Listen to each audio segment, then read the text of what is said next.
6 months is half a year.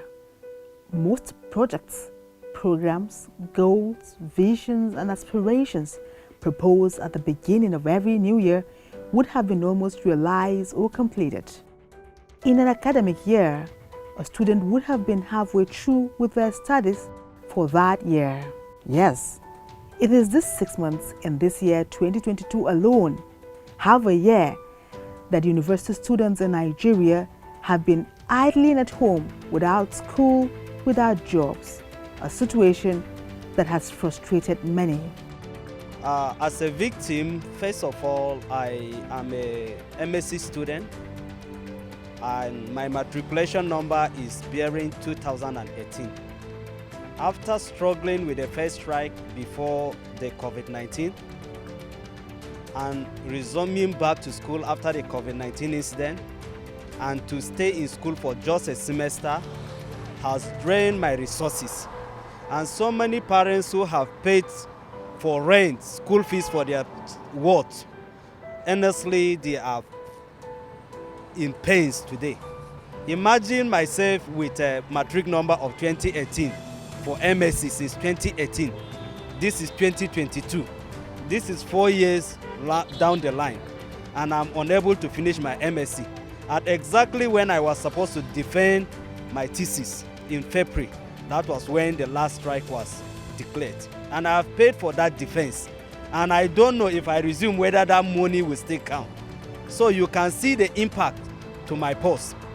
Then if you look at the student going for a 4-year degree course is spending between 6 to 7 years in a university.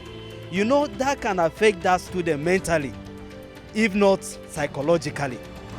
ASUU strike, as all of us know, is not a good thing for the country, for the student, for the institution, and for progress in life, because people's life are at stake. The students are not working, they are not in classes, they are not working. So they are at home. A lot of things are happening. Then we have, again, too, the lecturer. The lecturers too are not working, they are not contributing to the economy of the state. You see, all these things go a long way, at least, to portend a negative impact for the country. Like how many months now, or years, a boy or a child will sit down at home, wasting his time. So, and all our own children they are not school in Nigeria. They are schooling abroad, which is not supposed to be like that. Government is just leaving us for nothing. They not even take care of us for this Nigeria. So we are begging government. There's nothing we can do about it. So our own prayer is make God just let government do something about it better. It is a common knowledge. It is a glaring thing that where you have instability in academic calendar, it lowers the standard of education. It lowers the standard of education on the psyche of students, on the psyche of parents. I'm a parent. Most university lecturers are parents. And I don't think if we have any university lecturer that can sponsor children abroad, the percentage will be insignificant. It will be infinitesimal. We have our children here. We are paying the price together. We know how it pinches. When you have supposed to have a student, a medical student, who ordinarily is going to spend 6 years and has spent 5 years now, he's still in part 300 level. As a parent, you are not happy. Even that child, his morale is dampened. Psychologically, emotionally, the student is affected. And the society is suffering. The reasons are that the Academic Staff Union of Universities has downed tools and remain adamant about having the federal government meet their demands before the strike can be called off. Nobody is happy with the education system, and that's why these so-called people who have access to our Nigerian fund take their children outside the country. If they are happy with this system, they will not take their children away. So that will make Nigeria happy. And our plan is, one, federal government should devote high percentage of its budget to education. Two, we should ensure that university runs the autonomy that we have, that we ensure that the finances is managed by the university council and university system, not the academic office that is laden with corruption, that the thing is run within the system. So that when you know the 10 billion as a budget for a university, it gets to the university. So that the money is consumed somewhere, as you have seen recently from the Accountant General, the allegation against the Accountant General. So what we're saying that our idea is that if government increase budgetary allocation, add 200 billion naira every year to revamp the already decayed system, the system will move smoothly, give this welfare, the salary scale to Nigeria that is competitive in the world, that can attract lecturers from all over the world and attract students from all over the world, just as Nigerians are going outside. By the time you have this system, and you have a mixture of lecturers from all over the world, as you have in the normal university, the system will run fluently. And I don't think it's too much. If it's a country that Nigeria can give 4 trillion naira as subsidy to petroleum, to fuel, that we can refine in our country. We have a crew we can refine. So every year you see you are giving 4 trillion naira to some people. When we can refine the fuel here, giving 200 billion naira to education, I think it's a base pittance. Some of these demands include the reversal of the decay in the Nigerian university system to reposition it for its responsibilities in national development. Secondly, the reversal of the brain drain to enhance remuneration of academic staff by also disengaging them from the encumbrances of a unified civil service wage structure. 3. The restoration of Nigerian universities through immediate, massive and sustained financial intervention, and ensuring genuine university autonomy and academic freedom. However, one of the major bones of contention is the IPPIS. And what is that? The IPPIS is an acronym for Integrated Personnel and Payroll System, a computerized human resource management information system that is being implemented in ministries, departments and agencies, as well as local governments, to perform various human resource functions. The IPPIS Secretariat is a department domiciled in the Office of the Accountant General of the Federation. The IPPIS project commenced in 2007 with the responsibility for payment of salaries and wages directly to the bank accounts of federal government employees. The system also deducts and remits third-party payments from the salaries of federal government workers. Some of these third-party deduction channels are Federal Inland Revenue Service, State Boards of Internal Revenue, National Health Insurance Scheme, National Housing Fund, Pension Fund Administrators, cooperative societies, trade union dues, bank loans, among others. By implication, all deductions are made from the salaries of federal government employees under IPPIS before the salary reflects in one's account. There are currently about 459 ministries, departments and agencies on the IPPIS platform, paying salaries of over 300,000 federal government employees across the MDAs. For many, IPPIS as a platform has integrated and harmonized payments of federal government workers and has been able to weed out ghost workers from the payroll through its technologically driven process.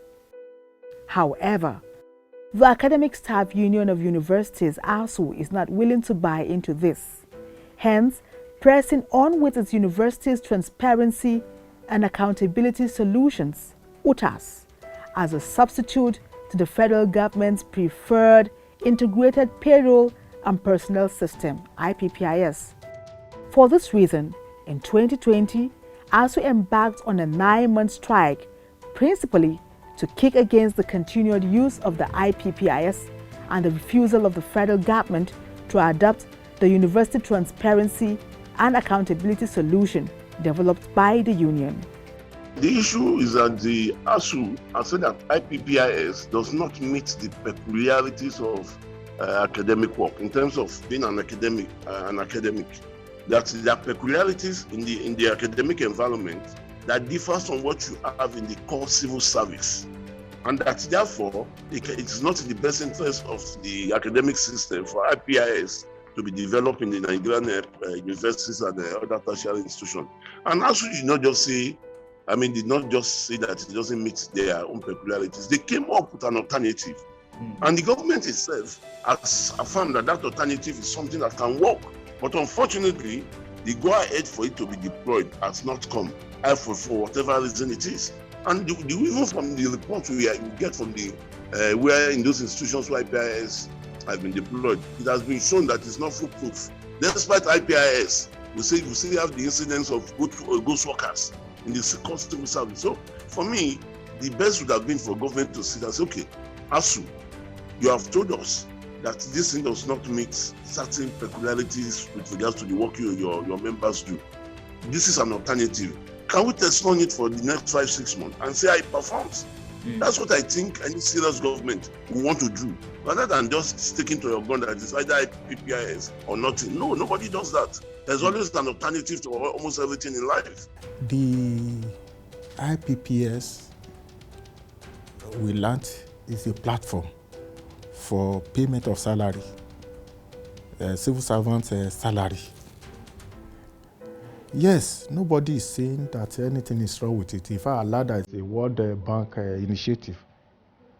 But the condition of service of academic staff is different from that of civil servants in many ways. One, a lecturer, a professor in a university can go to another university for sabbatical. If there is a specialist in a university B, such specialist is lacking in university A can hurry the services of the specialist in B on visiting basis or as adjunct. That platform, when you want to pay somebody salary twice, it will reject it. You can't take double salary.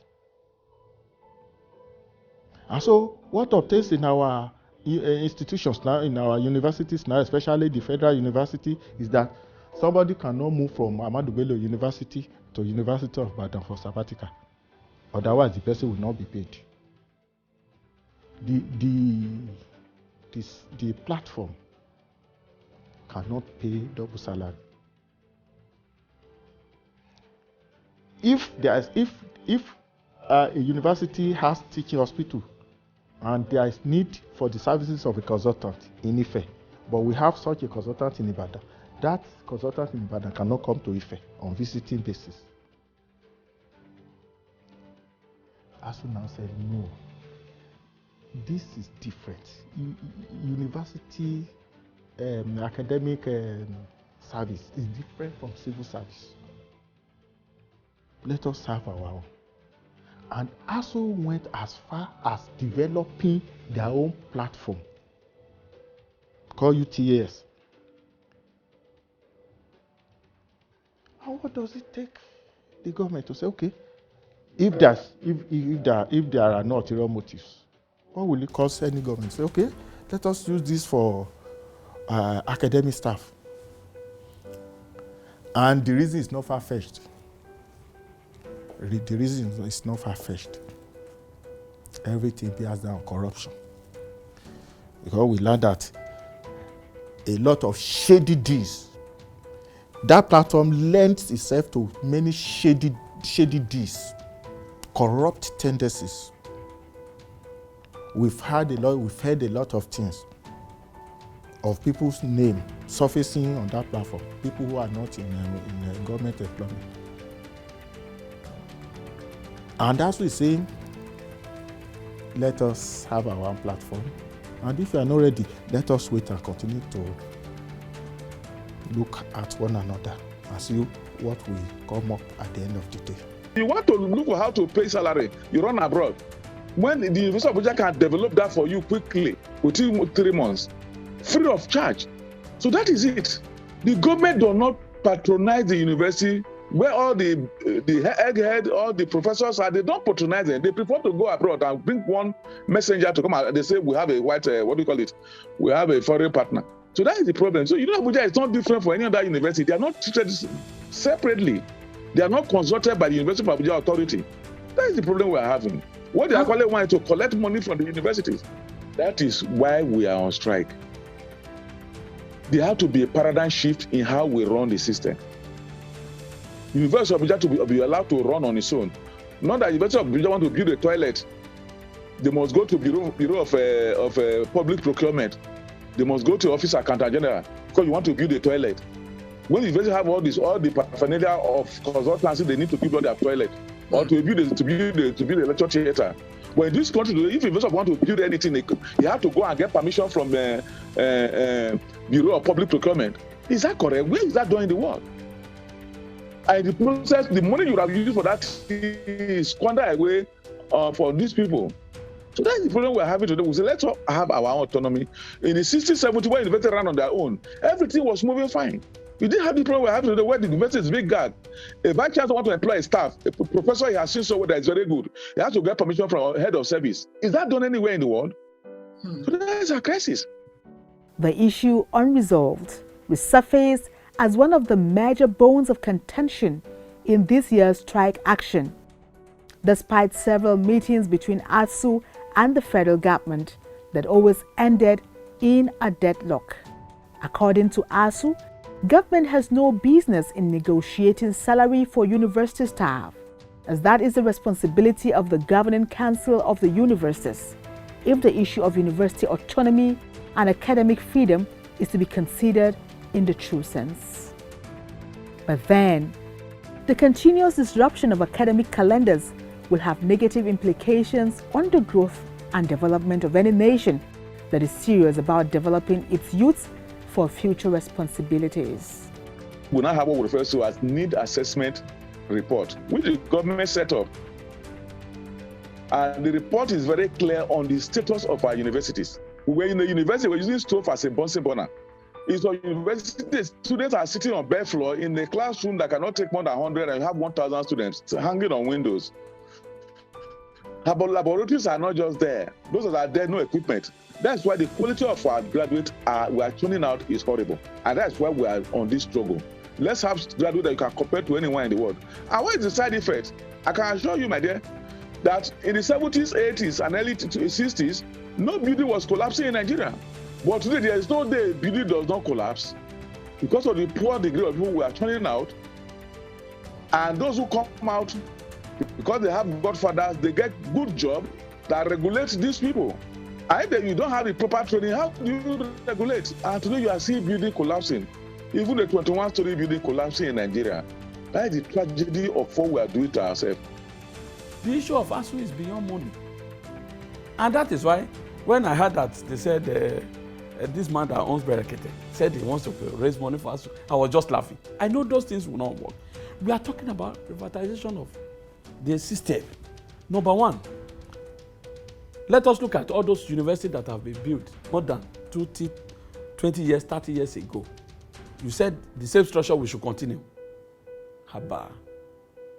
Two,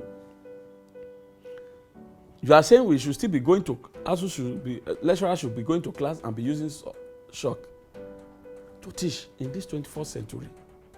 We are talking about improving the educational system right from primary to university level. At least, if somebody should pass through Nigerian university, let us know that this person passed through Nigerian university. Our students here that graduated from here, when they travel abroad to do their postgraduate program, we used to give them, because nobody is using Biro to write again now, to write exam. You type. Your computer is, It's through computer. So these are the things we need to do. Then this facility, do we have it? How many universities that you even enter? How many universities that you can enter today that you have free internet to do your work? No. No, we don't have it. We are talking about getting good structure in the system. We are talking about let us comply, let us upgrade ourselves to this 21st century trend. Let there be information technology, trace board, all this electronic board, we should have it. The condition of lecturer should be a condition that when you want to talk to them, you respect them. For ASUU, the enforcement of these IPPIS as it relates to lecturers is an infringement on its autonomy. According to Professor Biodun Ogunyemi, IPPIS is not a homegrown initiative, rather a prescription of the World Bank which will retard the growth and development of Nigeria. This Ogunyemi told the Senate recently during an interface. For ASUU, the IPPIS does not, for example, capture the remuneration of staff on sabbatical leave, external examiners, external assessors, and earned academic allowances. Also, it does not address the movement of staff, as in the case of visiting adjunct part-time consultancy service which academics offer across universities. Other issues raised on why ASUU is kicking against the IPPIS is that it restricts the ability of universities to employ much-needed staff. More reasons why ASUU claim the system is not favorable is that it would further localize operations and perspectives of Nigerian universities, thus negatively impacting their ranking in the global academic community. The promotion exercise in the professional cadre, which is subject to external assessment that usually takes several months, will affect the payment of persons involved in case of arrears that may not be captured by IPPIS. Furthermore, IPPIS does not recognize the 70 years retirement age of academics in the professorial cadre and 65 years for those in the non-professional cadre, as against the 60 years in civil service. Whatever the case, students are affected. Parents are forced to bear the brunt. Businesses within and outside the university environments in all the 36 states and the FCT are also not spared, implying more delays for those who are about to graduate and prospective freshmen about to begin their sojourn into tertiary institutions. Just this August, after another meeting between the Academic Staff Union of Universities and the Professor Nimi Briggs-led committee, who was expected to intervene, another deadlock was recorded. Reasons, according to ASUU, being that the committee merely presented the award of recommended Consolidated Universities Academic Salary Structure, prepared by the National Salaries, Incomes and Wages Commission. This, according to ASUU, is marred with too much wasteful spendings, misappropriation of funds, and outright stealing of collective patrimony, stressing that if the leakages in the management of the country's resources are stopped, there will be more than enough to meet the nation's revenue and expenditure targets without borrowing and indebting the country even further. It pointed out that the award salary structure was against the principle of collecting bargaining based on the wages boards and industrial council decrees, amongst others. According to ASUU, the report has also provided a platform for resolving critical issues as special salaries and conditions of service for university staff, university funding, roles of pro-chancellors, vice-chancellors and National Universities Commission, hence accused the federal government of insincerity in its approach to resolve the lingering crisis in the university system. The union therefore demanded that the federal government, through the Ministry of Education, return to the new draft agreement of the 2009 Federal Government of Nigeria ASUU Renegotiation Committee whose work spanned a total of 5.5 years as a demonstration of good faith. According to the ASUU president, Professor Emmanuel Osodeke, one of the reasons the strike is yet to be called off is that government's salary award presented by the Mimi Briggs-led team, which portrayed a manner of take it or leave it on a sheet of paper, is inappropriate. As such, no serious country in the world treats their scholars in such a manner.